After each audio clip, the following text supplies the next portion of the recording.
बघूया टॉप 9 महत्त्वाच्या बातम्या। कॉन्सर्ट ड्रग्ज प्रकरणानंतर नेस्कोकडून अधिकृत निवेदन जारी। ड्रग्ज घटनेमध्ये मृत्यू झालेल्यांबद्दल नेस्कोकडून संवेदना व्यक्त। चौकशीसाठी तपास यंत्रणांना पूर्ण सहकार्य सुरू असल्याची माहिती। कार्यक्रमासाठी सर्व कायदे नियम आणि प्रोटोकॉलचं पालन केल्याचाही दावा।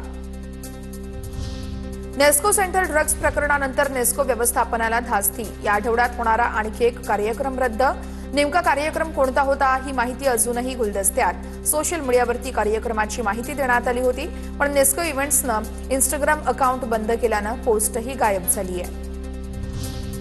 रिक्षा टॅक्सी चालकांच्या मराठी भाषा प्रावीण्य चाचणीला आव्हान।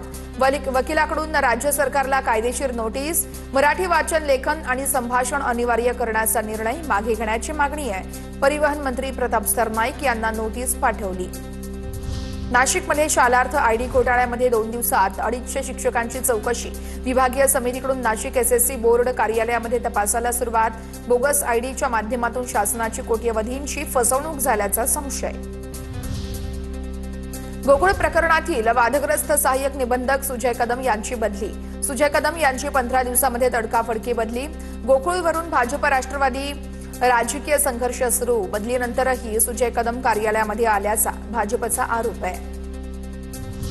कोल्हापूरमध्ये नूतनीकरण झालेल्या 4 बसस्थानकांचा पार पडणार लोकार्पण सोहळा। लोकार्पण सोहळ्यापूर्वी मवी आणि महायुतीमध्ये श्रेयवादाची लढाई।